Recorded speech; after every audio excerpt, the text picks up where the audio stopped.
Health కార్డుల విషయం అయితే ఇంతకుముందు శ్రీనివాసరావు గౌడ్ అన్న కానీ మరి స్వామి గౌడ్ అన్న కానీ చాలా స్పష్టమైనటువంటి హామీ ఇవ్వడం జరిగింది.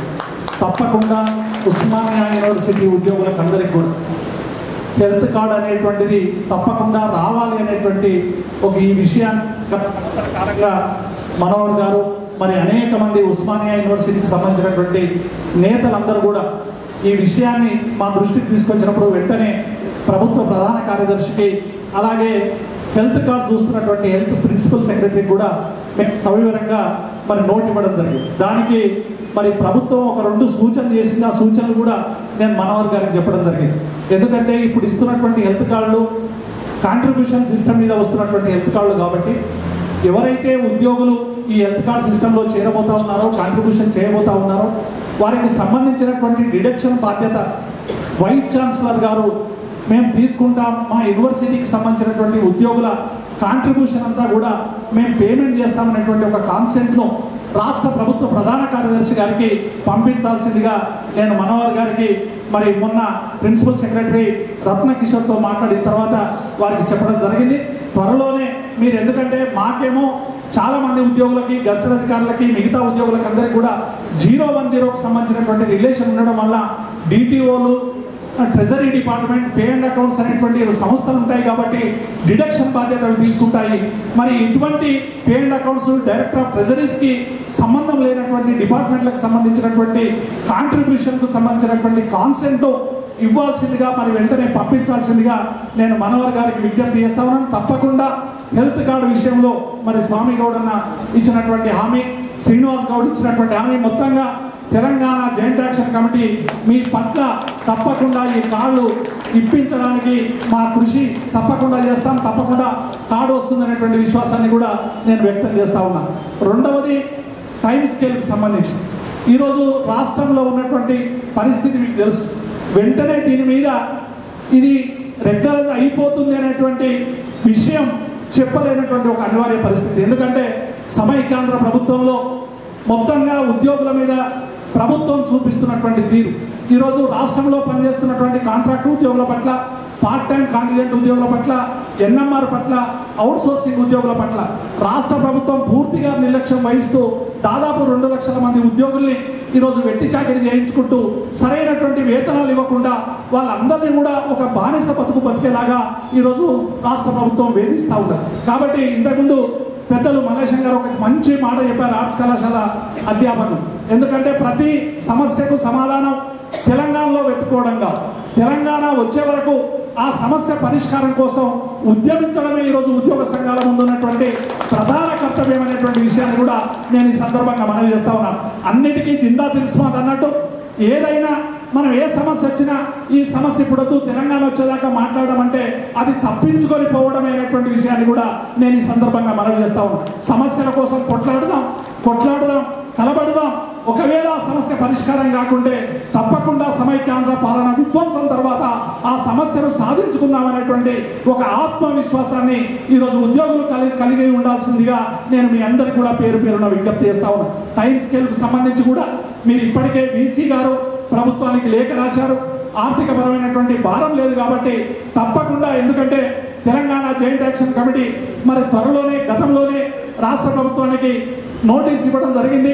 1/7/2013 నుండి పిఆర్సీ రావాలని, అలాగే హెల్త్ కార్డులు రావాలని, ఈ రాష్ట్రంలో ముఖ్యంగా తెలంగాణ ప్రాంతంలో పనిచేస్తున్నటువంటి అవుట్ సోర్సింగ్ ఉద్యోగుల్ని, కాంట్రాక్ట్ ఉద్యోగుల్ని అందరినీ కూడా రెగ్యులరైజ్ చేయాలని ఇచ్చినాం. కాబట్టి ఈ డిమాండ్లో కూడా ఈసారి యూనివర్సిటీలకు సంబంధించినటువంటి ఉద్యోగులందరినీ కూడా ఎవరైతే టెంపరీ ఉద్యోగులుగా పనిచేస్తూ ఉన్నారో ఇప్పటికే అనేక దశాబ్దాలుగా పనిచేస్తున్నటువంటి ఉద్యోగులందరినీ కూడా రెగ్యులరైజ్ చేయాలనేటువంటి డిమాండ్ ప్రధాన అంశంగా తెలంగాణ జాయింట్ యాక్షన్ కమిటీలో ఉంటుందనేటువంటి విషయాన్ని ఈ సందర్భంగా మీ అందరికీ కూడా పేరు పేరున తెలియజేస్తాను. ఇంకా ఈ డిమాండ్లకు బలం మరి అన్న స్వామి గౌడ్ గారు కూడా ప్రసంగించేటప్పుడు చెప్తారు. ఎందుకంటే ఇది ఒక ఉద్యోగ సంఘాలతో అయ్యేటువంటి పని కూడా కాదు. ఇది తప్పకుండా ప్రజాప్రతినిధుల మీద ఒత్తిడి తీసుకొచ్చి ఈ ప్రాంత ప్రజాప్రతినిధులు, ఇంతకుముందే ఒక మిత్రుడు మాట్లాడినట్టు ఈ ఉస్మానియా అనగానే పలానా జైపాల్ రెడ్డో, పలానా కిషన్ రెడ్డో, పలానా వాళ్ళు మనకు గుర్తుకొస్తారు. నిజంగానే యూనివర్సిటీలో చదివినటువంటి అనేక మంది రాజకీయ నాయకులు మరి ఏం చేస్తున్నారో మనం ఈ సందర్భంగా అనేక సందర్భాలు చూసాం.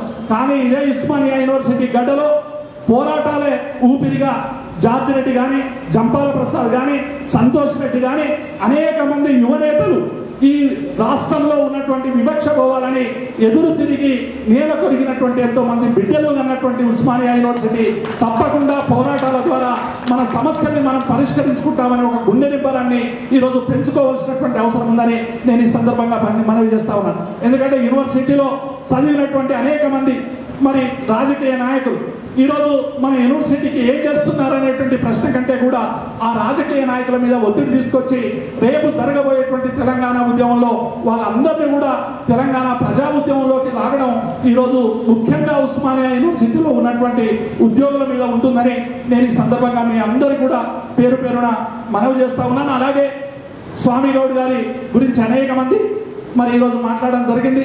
స్వామి గౌడ్ గారి గురించి కొత్తగా చెప్పాల్సింది ఏమీ లేదు. ఎందుకంటే రిటైర్మెంట్ అనేది మన అందరికి తెలిసి ఏ ఉద్యోగికైనా రిటైర్మెంట్ అనేది జరిగితే 31st నాడు జరిగితే మహా అయితే 31st నాడో, 1st నాడో, 2nd నాడో ఈ 2-3 రోజులు మాత్రమే రిటైర్మెంట్ల సందర్భం మనం అనేక సందర్భాల్లో చూసాం. నేను కూడా 30 ఏళ్ళుగా ఉద్యోగ సంఘాల్లో పనిచేస్తూ ఉన్నాను. కానీ ఏ ఉద్యోగ సంఘ నాయకులు కూడా 30 రోజులు వరుసగా సభలు జరిపినటువంటి చరిత్ర లేదు అనేటువంటి విషయాన్ని కూడా నేను ఈ సందర్భంగా మనవి చేస్తా ఉన్నాను. ఎందుకు మరి స్వామి గౌడ్ గారికి ఇటువంటి డిమార్కేషన్ ఉద్యోగుల్లో ఏర్పడిందంటే దానికి కారణం స్వామి గౌడ్ గారు ఒక డిఏ కోసమో, టీఏ కోసమో, రెగ్యులరైజ్ కోసమే మాత్రమే పనిచేయలేదు. తెలంగాణ ప్రజల ఆకాంక్షల కోసం, తెలంగాణ పాలనలో జరుగుతున్నటువంటి అనేక వివక్షల కోసం, విధ్వంసం జరుగుతున్నటువంటి దానికోసం ఆ విధ్వంసం పోవాలి, తెలంగాణ ప్రజలకు విముక్తి కలగాలనేటువంటి తెలంగాణ ప్రజల ఆకాంక్షలకు అనుగుణంగా పనిచేశాడు. కాబట్టి ఈరోజు స్వామి గౌడ్ గారికి మరి 30 రోజులు జరిగినా కూడా మరి సీరియల్గా ఉద్యమాలతో పాటుగా ఇంతకుముందు విఠలన్న కూడా చెప్పాడు. అసలు స్వామి గౌడ్ గారు రిటైర్ అయితే 31st నాడు ప్రభుత్వం మీద ఊపిరిగా హాయిగా ఉంటుందనేటువంటి మాటను మరి విఠలన్న చెప్పడం జరిగింది. కానీ ఈ సభలు సమావేశాలు చూస్తూ ఉంటే మళ్ళీ డిసెంబర్ 9కి ముందు జరిగినటువంటి ఫ్రీ జోన్ ఉద్యమంలో ఎట్లాగైతే ఉద్యోగులందరినీ కూడా ఏకం చేసి మనం ఆ రోజు తెలంగాణ ఉద్యమానికి సన్నద్ధం చేశామో ఇప్పుడు కూడా రేపు రాబోయే భవిష్యత్ తెలంగాణ కోసం ఈ సభలన్నీ కూడా ఒక ఉద్యమ వేదికలుగా తయారై రేపు ఒక విస్ఫోటనం లాగా ఎగిరిచిపడక తప్పదు అనేటువంటి విషయం కూడా ఈరోజు రాష్ట్ర ప్రభుత్వం మరి అప్పుడే భావిస్తా ఉన్నది. అందుకే స్వామి గౌడ్ గారికి ఈరోజు ఉద్యోగులందరూ కూడా ఒక 4.5 లక్షల మంది ఉద్యోగులు కాదు, ఈరోజు ఏ గ్రామంలో కూడా చాలా మంది గ్రామాలకు సంబంధించినటువంటి సర్పంచులు మరి మాజీ ఎంపీడీసీలు, జడ్పీడీసీలు వాళ్ళు అడుగుతా ఉన్నారు, అన్న మా గ్రామంలో కూడా జేఏసీ తరఫున ఒక సమావేశం పెట్టుకుంటాం, మాకు టైం ఇవ్వండి అని అడుగుతా ఉన్నారు. దీనికి కారణం ఏంటో ఒక్కసారి మనం లోతుగా ఆలోచించాలి. అందుకే స్వామి గౌడ్ గారి నుంచి మనం నేర్చుకోవాల్సినటువంటి విషయాలు ఎన్నో ఉన్నాయి. నేర్చుకోవడం అంటే ఆయన ఏదైతే ఉద్యమాల్లో పాల్గొని ప్రజల కోసం పనిచేశాడో, ప్రజల కోసం నిలబడ్డాడో, ప్రజల కోసం కలబడ్డాడో అటువంటి స్ఫూర్తిని మనం ముందుకు తీసుకుపోయి భవిష్యత్తులో ఉద్యోగ సంఘాల నాయకులంటే ప్రజల కోసం నిలబడతారని డిక్షనరీలో పెట్టే విధంగా ఈరోజు ఉద్యోగ సంఘాల నేతలందరం కూడా పనిచేయాల్సినటువంటి అవసరం ఉందని కూడా నేను ఈ సందర్భంగా మీ అందరికి కూడా మనవి చేస్తా ఉన్నాను. మీ స్వామి గౌడ్ అన్న రిటైర్ అయినా కూడా మేము అనేక సందర్భాల్లో చెప్పాం, రిటైర్ అయినా కూడా కేవలం పదవికి మాత్రమే రిటైర్మెంట్ తప్ప ఆయన ఉద్యమానికి విరమణ లేదు. ఆ ఉద్యమాన్ని కడదాకా కొనసాగించడానికి మరి పెద్దలు శ్రీనివాస్ గౌడ్ కానీ, విఠల్ కానీ మరి వేదిక మీద ఉన్నటువంటి మేమందరం కూడా ఆయన వెంట ఉంటాం. తప్పకుండా ఈ ఉద్యమాన్ని ముందుకు తీసుకుపోవడానికి కృషి చేస్తామని మీ అందరికీ కూడా నేను పేరు పేరున మనవి చేస్తా ఉన్నాను. అలాగే తెలంగాణ ఎన్జిఓ సంఘంలోకి మీరు గతంలో ఇచ్చినటువంటి అనేక సందర్భాల్లో మీ స్ఫూర్తి 42 రోజుల సకల జనుల సమ్మెలో యూనివర్సిటీలో పెద్దగా మరి జీతాలు ఎత్తుకుంటున్నటువంటి యూనివర్సిటీ ప్రొఫెసర్లు ఎవ్వరు కూడా సకల జనుల సమ్మెలో రాకున్నా, మా అధ్యాపకులు రాకున్నా, ఎవరు రాకున్నా మేము మాత్రం తెలంగాణ ప్రజల పక్షం ఉంటామని 42 రోజులు ఎన్జిఓలు, టెక్నికల్ స్టాఫ్, గెస్ట్ అధికారులు అందరూ కూడా వీరోచితమైనటువంటి పోరాటం చేసి మీరందరూ కూడా ఆదర్శంగా నిలిచారు. తప్పకుండా మీ స్ఫూర్తితో ఉస్మానియా యూనివర్సిటీ గడ్డ స్ఫూర్తితో తప్పకుండా మలిదశ తెలంగాణ ఉద్యమాన్ని ముందుకు తీసుకుపోయేటువంటి క్రమంలో Telangana joint action committee, Telangana ఉద్యోగులం అందరం కూడా మీ వెంట ఉంటామని నేను పేరున మీ అందరికి కూడా విజ్ఞప్తి చేస్తా ఉన్నాను. ఈరోజు రాజకీయపరమైనటువంటి మరి పరిస్థితులు చూస్తూ ఉంటే తెలంగాణ పట్ల మరి ఎట్లా కనబడుతున్నదో మేము చెప్పాల్సినటువంటి అవసరం లేదు. రోజు రాజకీయ పార్టీలు అన్నీ కూడా తమ వేషాలు మారుస్తూ ఉన్నాయి, రూపాలు మారుస్తూ ఉన్నాయి. తెలంగాణ ప్రజల ఆకాంక్షలను పాతరేసే విధంగా ప్రయత్నం చేస్తూ ఉన్నాయి. ఈ ప్రయత్నాన్ని వమ్ము చేయడానికి ఈరోజు తెలంగాణ ఉద్యోగులందరం కూడా గతంలో కంటే కూడా ఎక్కువగా ఐక్యంగా ఉండి పోరాడాల్సినటువంటి ఒక చారిత్రక బాధ్యత మన మీద పెరిగిందని నేను మీ అందరికీ కూడా పేరు పేరున విజ్ఞప్తి చేస్తా ఉన్నాను. మీ సమస్యల కోసం ఎప్పుడు వచ్చినా శ్రీనివాస్ గౌడ్ కానీ విఠల్ కానీ మేము కానీ 24 గంటలు ఉద్యోగుల సమస్యల పరిష్కారం కోసం మేము ఎప్పుడూ మీ వెంట ఉంటాం. సమస్యల పరిష్కారం కాకుంటే ఉద్యమం తప్ప మరొక మార్గం లేదనేటువంటి విషయాన్ని కూడా ఈరోజు మనం అందరం కూడా గుర్తుంచుకోవాల్సినటువంటి అవసరం ఉంది. టైం స్కేల్ కోసం మనం ప్రభుత్వానికి వీసీ గారు లేఖ రాశారు. అది వస్తుందా ఎదురు చూద్దాం. రాకుంటే ఒక స్పష్టమైనటువంటి పోరాట కార్యాచరణతో ఈ రాష్ట్ర ప్రభుత్వం మీద, వైస్ ఛాన్సలర్ మీద, యూనివర్సిటీ అధికారుల మీద ఒత్తిడి తెచ్చేటువంటి కార్యక్రమాన్ని కూడా మనం రూపొందించుకుందామని మీ అందరికీ కూడా విజ్ఞప్తి చేస్తూ, మరి గతంలో స్వామి గౌడ్ గారికి నాకు ఇచ్చినటువంటి సహకారాన్ని మిత్రుడు రవీందర్ రెడ్డి గారు, కారం రవీందర్ రెడ్డి గారు జనరల్ సెక్రటరీగా నా స్థానంలో వారు ఎన్నిక కావడం జరిగింది. మీరు ఎప్పుడు కూడా తెలంగాణ ఎన్జిఓ సంఘానికి ఇచ్చిన ఆదరణే మళ్ళీ మీరందరూ కూడా భవిష్యత్తులో కూడా కొనసాగించాలని జాయింట్ యాక్షన్ కమిటీకి, టీఎన్జిఓస్కు, గెస్ట్ అధికారుల సంఘానికి, తెలంగాణ ఉద్యోగుల సంఘానికి, ఉస్మానియా యూనివర్సిటీ ఉద్యోగులు వెన్నుదన్నుగా నిలవాలని మీ అందరినీ ప్రార్థిస్తూ, మరి ఇంత గొప్ప సమావేశం పెట్టి మా అందరినీ అభినందించినందుకు, ఈ అభినందన ఇంతకుముందే మిత్రులు చెప్పినట్టు తెలంగాణ ఉద్యమానికి అభినందన తప్ప ఇది వ్యక్తుల అభినందన కాదు.